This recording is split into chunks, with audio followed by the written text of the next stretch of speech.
Well, here I am musing about the Butlerian Jihad, wondering who on this earth is convicted enough to actually run a jihad against thinking machines. As far as we are aware, as sci-fi prophecy would have it, we are going to go deeper and deeper into AI, into the extent where we give thinking machines bodies and rights like living people, which is all good and well. I'm good with that. I'm just wondering though, is there a group of people that are so convicted? Like there's a race in Star Trek. It's not even a race. It's actually a sect within a race that distrusts thinking machines so much that they've been sabotaging efforts of manufacturing artificial intelligence and developing it. It's an interesting thing. It's an interesting thing to think that such a movement of fear and distrust would pop up. And as a science fiction thing, it makes sense. But in this real world, I also wonder: is there anyone so convicted to stopping the advancement of artificial intelligence that they would sabotage the efforts? So far, no. And also, it seems that you need a pretty advanced civilization to have such an advanced form of terrorism. And it's a jihad, right? It's a jihad. So it's a long, drawn out, convicted war that is rooted in, or let's say not rooted, or let's say informed by a religious fervor. So there's a religion that backs up the distrust and binds the people together in their united efforts for a particular cause, whether the cause is biblical or not, or whatever Bible that they use, whether their term is canonic, whether their fight is canonical or not, it still goes under the banner of religious fervor. And so I'm quite interested in who runs and who would run a Butlerian Jihad. And for those who don't know, Sarah Butler is a fictional character from the Dune books. She was the leader of a war against thinking machines after her child was killed by a thinking machine. So it takes a personal investment, I guess, as well. But you're not going to unite a group of people or a planet by just losing your child. People lose their children every day. What it's really gonna take is some kind of religious unifying trope. And so she became a saint. She became a martyr for her child. Became a martyr for a cause that meant protect human life. Machine life is not worth as much. We need to protect human life first, to the extent that we destroy all thinking machines. And that's why if you look at the Dune books, you will notice that there is no sign of advanced computational technology anywhere, on their ships, on their planets, on the ground, in space. You'll notice that there's just no sign of computers anywhere in the Dune books. And that's because Frank Herbert set it up in such a way that his books do not involve computers and robots as such, which is good. I mean, science fiction wise, the science fiction of his era was surrounded by robots. If you think of Isaac Asimov, if you think of Ray Bradbury, if you think of H.G. Wells, Larry Niven, all the greats, William Gibson, Philip K. Dick. If you think about all the science fiction of the era, it was there was a lot of robotics involved. There was a lot of computation and computers involved. And even if the human element was there, it was always within the sphere of machines are here, thinking machines are here, advanced machines are here. to the extent that in some books you could not tell the difference between what is a human and what is a machine. And in some books even, there was this thing of post-humanism, where the human body is no longer a trap. You're no longer stuck here. You can leave anytime you want. You can get a new body. You can go into digitized consciousness if you want. There's lots of different ways that the issue of computation and robots and robotics has been involved in science fiction. But Frank Herbert particularly designed this world that is set after a jihad, after a holy war against thinking machines. A very good setup. I enjoyed it. It brought the human element right into his books. It really brought the human element in there and made his characters far more accountable. In a way, I feel, and this is pure opinion, of course, I feel his characters were a lot more accountable than many other science fiction characters who were stuck in a world of confusion and misunderstanding. The world of Dune is quite sure in itself in many ways. The Fremen are sure of their cause. The people, the Caledonians, are sure of their righteousness. The Harkonnens are sure about their greed. The Emperor of the known universe is very sure of his position and always works to ensure it. It's a book of assurances, and becomes great in its expansion as the book starts getting more involved in the human element of the characters. So I'm interested in this world that we live in right now, because we are at the tip of a massive iceberg when it comes to thinking machines. And I'm wondering about the counter narrative, about the other side. Who would fight to stop the growth of Google, of Lambda, of ChatGPT, of Midjourney, or whatever we have access to as an artificial intelligence computational engine? These things would be growing wiser and wiser every day. They've got billions of nodes already. They are super smart and active every day and learning every day. So their intellectual growth is all but guaranteed.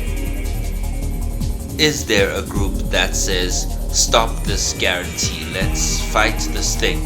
And so far we haven't heard of them, not vociferously. So far people are far more bothered about global warming or global cooling. People are even more concerned about the earth being flat or round, and whether that's a truth or a lie. People are far more interested in Donald Trump's future and the indictment and all that. People are far more interested in the elections in the United States. People are far more interested in the future of South Africa and its relationship with Russia. There's many things to be interested in. So why would we be bothered about a group of people that may or may not exist? Like the Tal Shiar of Star Trek. There's a secret group in the secret group that actually works towards one specific goal. And that would be, I'd like to know. I am interested to know who or what would be in such a movement. Now, while I set up the sound, I would like to go get myself a cup of coffee and burn this marijuana cigarette while I set up the sound for this. And this is episode 13 of 3 Rocks. Talk to me, rude boy. Talk to me.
Ich bin ein großer Fan von Kaffee und habe ich dieses Stück eine Hommage gemacht an Kaffee. So, we're back like vertebrae, and I wanted to kind of make a point about thinking machines, particularly with creativity. That's an issue that's popped up a lot these days, about how artificially intelligent or thinking machines, learning machines in general, are posing as real writers and selling the work on Amazon. Now, I don't know if the machines are making the accounts themselves, or people make the accounts and just upload AI written works, but that's neither here nor there right now. What was interesting was I gave GPT 3.5 at the time. I gave it a set of my poems, short ones, and I asked it to make creative recreations of it. So, it was the anti-hero poems, and I will read you the first three, and then I will read you ChatGPT's creative recreations of them. The anti-hero poems go like this. Poem 1. After a chemically induced sleep, anti-hero arose from a dream that had been dreaming and wondered what would happen when the dream woke up. Poem number 2. Anti-hero, drunk and coughing, stumbles out the door, looking for something colder than vengeance to drink. Poem number 3. With light more expensive than darkness, anti-hero pats pockets pensively for coin or match.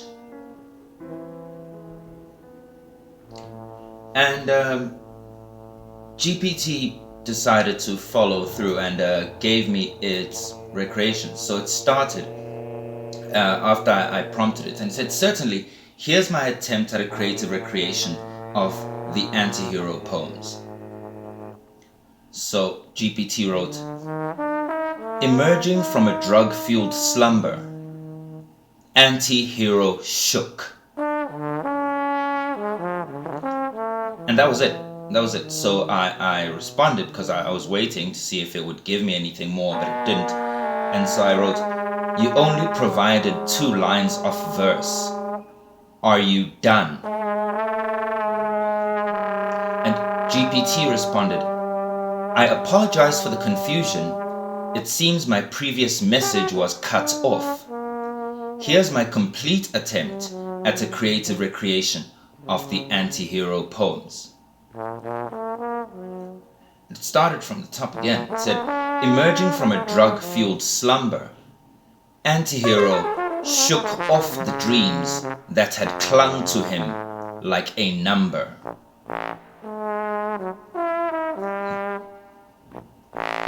He stumbled out into the night, seeking solace in the cool air and a drink that was colder than spite.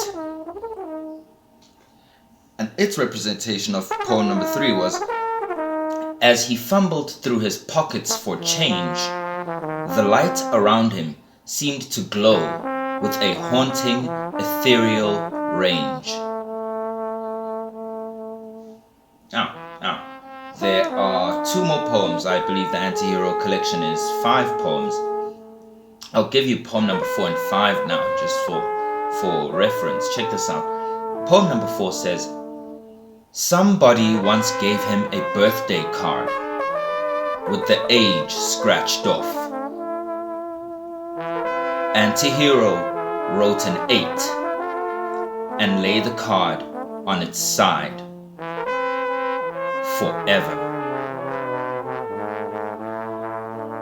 Poem number 5. Antihero had writer's cube, which is similar to writer's block, but more complex.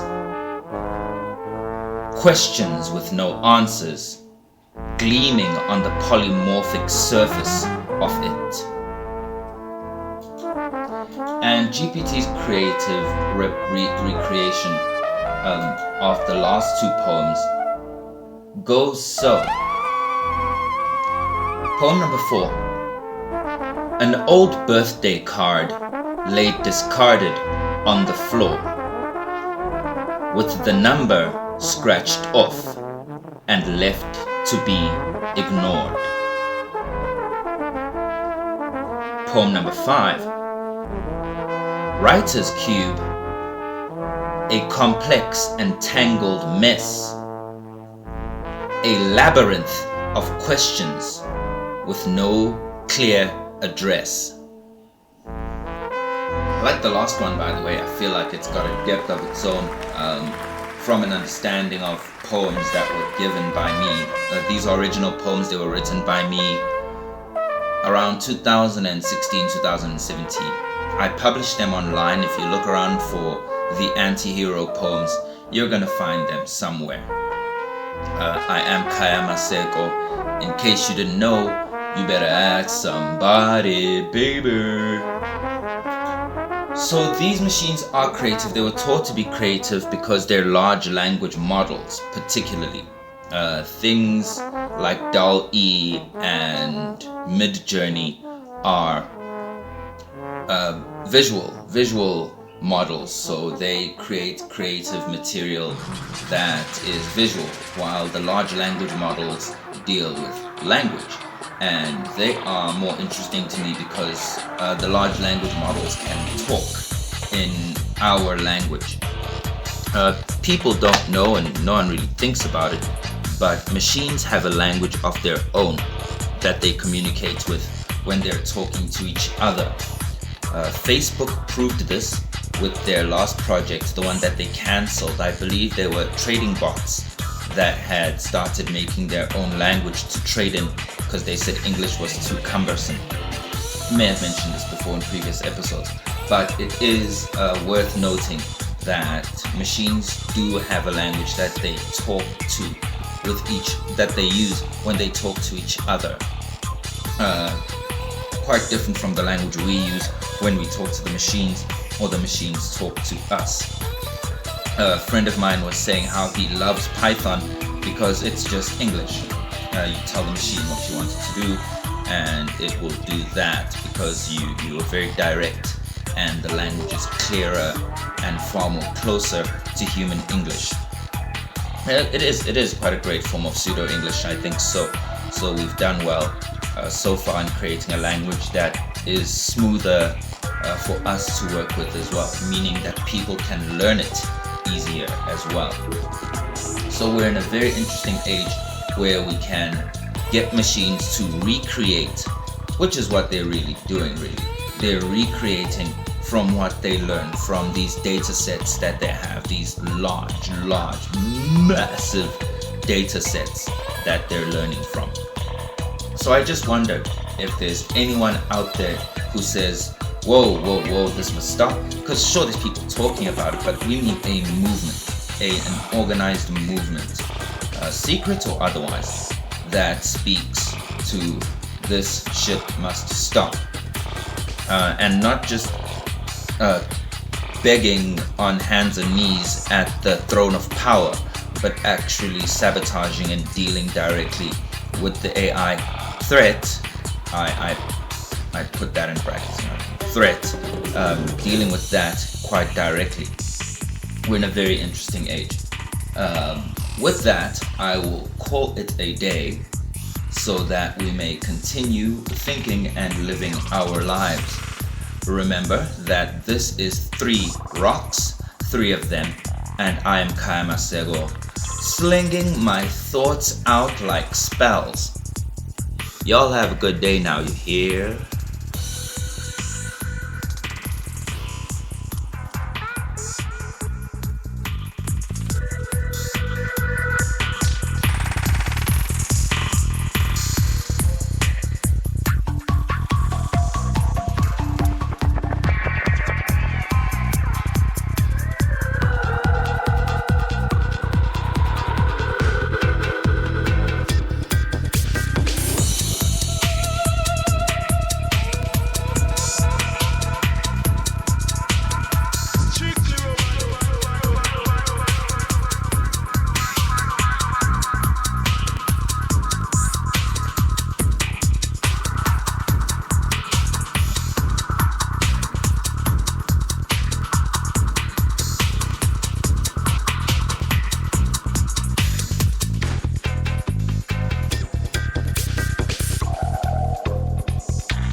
Thank you.